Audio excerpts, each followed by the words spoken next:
Assalamualaikum warahmatullahi wabarakatuh. Alhamdulillah hamdan katsiran tayyiban mubarakan fihi kama yuhibbu rabbuna wa yarda. Asyhadu an la ilaha illallah wahdahu la syarika lah wa asyhadu anna Muhammadan abduhu wa rasuluhu wa ba'd. Kita sampai hadis keempat. An Ibni Abbas radhiyallahu anhuma annahu sami'a Umar radhiyallahu anhu yaqul 'alal mimbar. Dari Ibnu Abbas, beliau mendengar Umar berpidato di atas mimbar. Ini menunjukkan bahwa sahabat meriwayatkan dari sahabat. Kita tahu Ibnu Abbas adalah sahabat, Umar adalah sahabat yang lebih besar, lebih tua.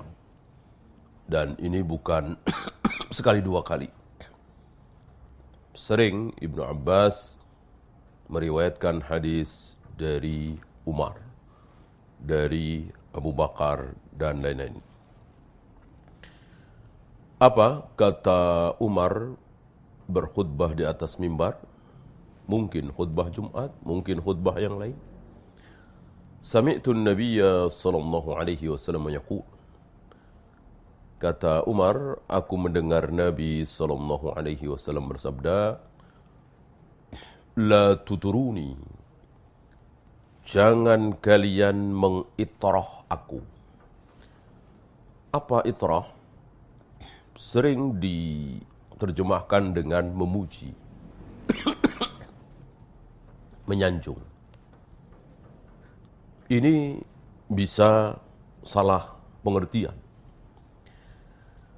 Berarti kita sama sekali tidak boleh menyanjung Nabi, memuji Nabi, bahwa beliaulah manusia satu-satunya yang berhak membuka gerbang surga.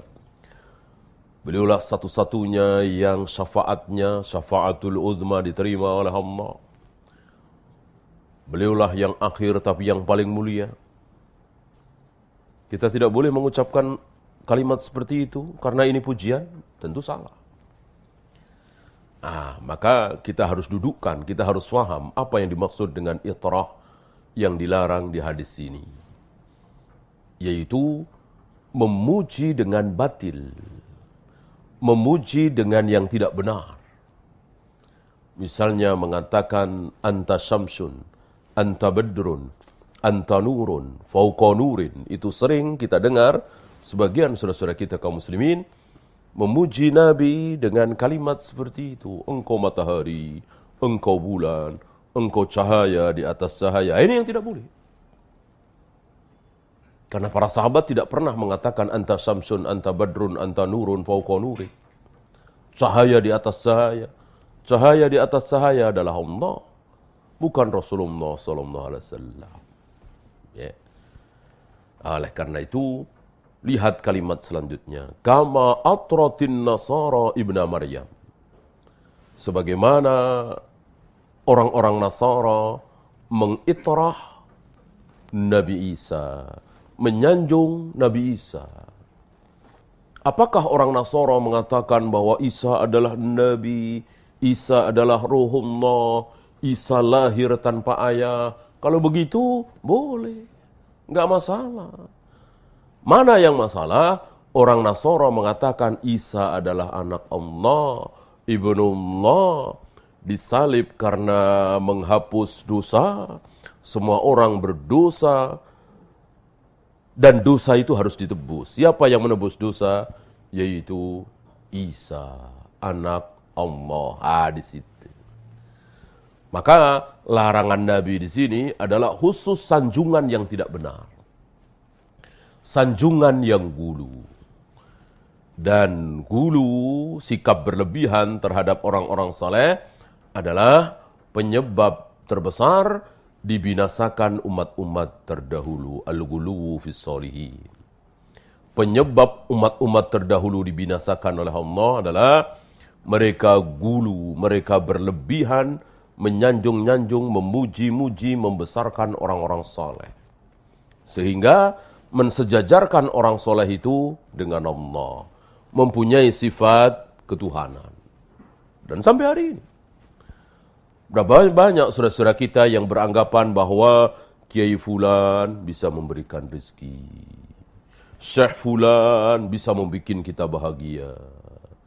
Ulama Fulan bisa bikin dagangan kita laris. Dan seterusnya bisa mempertemukan jodoh. Nah ini sama. Sanjungan yang tidak boleh disematkan kepada seorang manusia. Karena yang memberikan rizki, membuat dagangan laris, memberikan jodoh, hanya Allah Rabbul Alamin. Untuk Nabi saja tidak boleh, apalagi yang bukan Nabi. Lebih tidak boleh lagi. Lalu bagaimana jalan keluarnya? Ini jalan keluar kalimat selanjutnya. Dan begitulah sabda Nabi. Firman Allah selalu ada jawaban.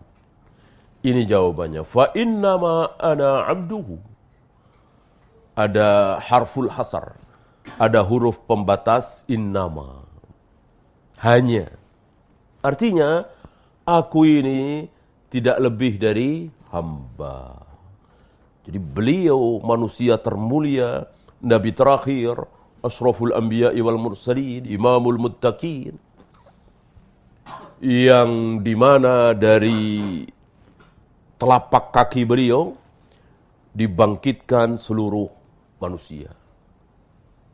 Seluruh manusia akan dibangkitkan di bawah telapak kakiku.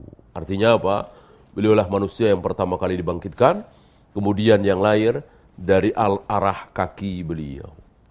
Seolah manusia itu dibangkitkan di bawah telapak kaki beliau. Dan ini benar. Ya. Tapi tetap aku cuman hamba. Tidak lebih dari hamba. Artinya tidak bisa memberikan rezeki, tidak bisa menghidupkan, tidak bisa mematikan, tidak bisa mendatangkan manfaat, tidak bisa mendatangkan mudarat kecuali atas izin Allah. Dan seterusnya, dan seterusnya. Sifat hamba sama dengan yang lain. Keadaan beliau sama dengan hamba-hamba yang lain, yaitu lapar kalau tidak makan, haus kalau tidak minum, dan seterusnya, dan seterusnya. Ya. Fakulu, oleh karena itu ucapkan oleh kalian. Apa? Abdullahi wa rasuluh. Hamba Allah dan utusan Allah. Hamba dikedepankan di sini. Maka kita katakan dalam tasyahud, setelah wudu, dan seterusnya, abduhu wa rasuluh. Abduhu wa rasuluh. Hamba Allah, utusan Allah. Hamba Allah, utusan Allah. Jangan dilupakan istilah hamba Allah. Jangan sampai beranggapan bahwa Rasulullah itu bukan hamba. Karena ada syubhat di sebagian torekot-torekot sufiyah, ada istilah basyarun laisa kal basyar. Manusia tapi tidak seperti manusia. Ini keliru. Mereka ingin tahrif apa yang Allah firmankan. Kul innama ana basyarum mithlukum. Muhammad katakan kepada semua orang bahwa innama ana basyarum mithlukum. Aku ini basyar, manusia biasa, mithlukum, persis seperti kalian. Berarti persis.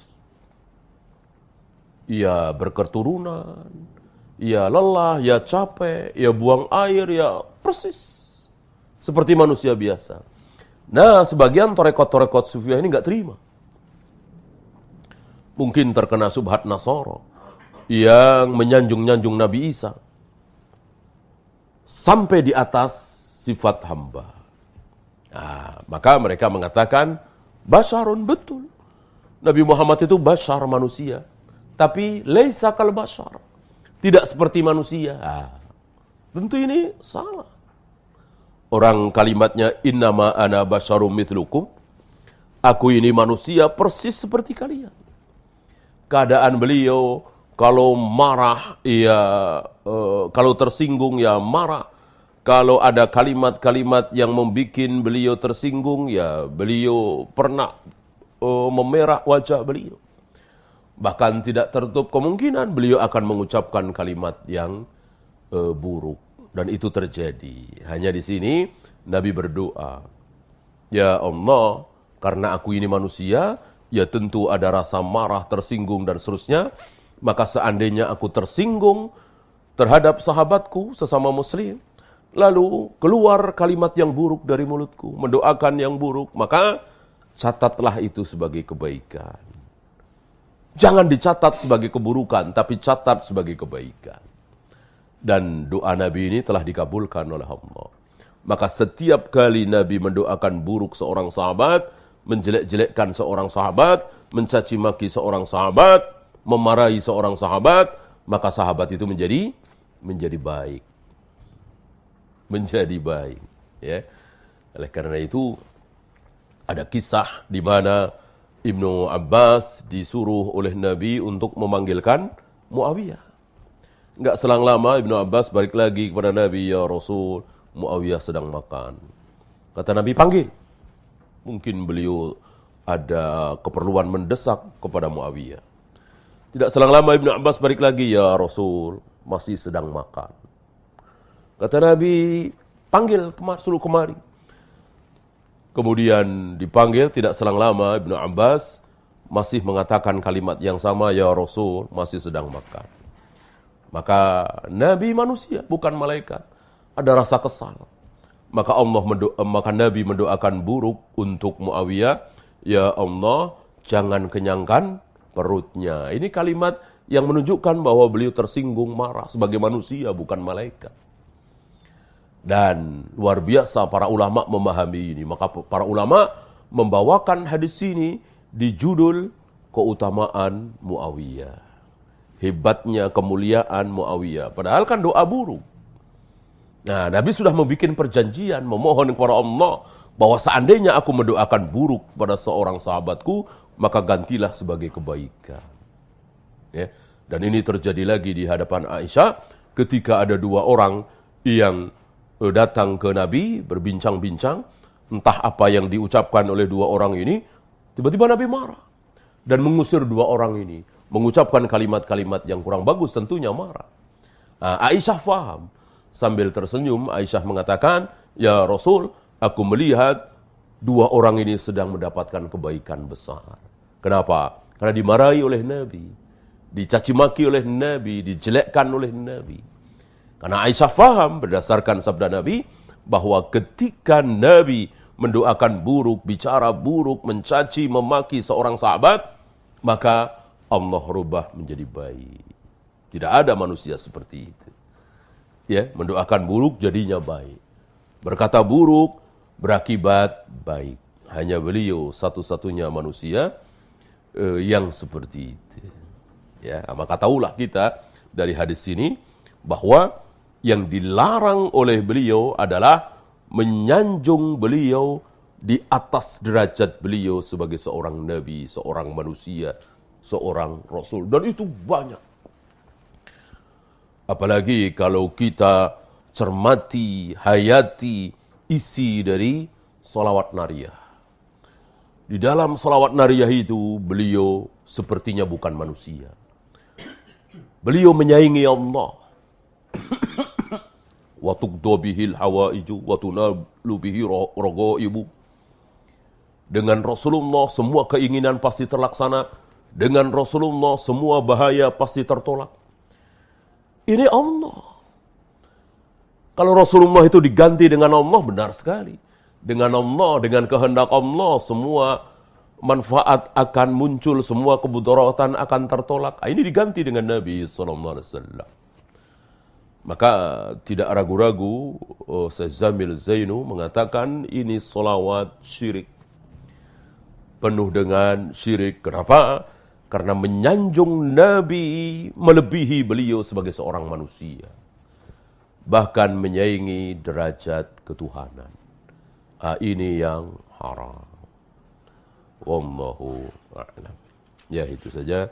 Subhanakallahumma bihamdika asyhadu an la ilaha illa anta astaghfiruka wa atubu ilaik.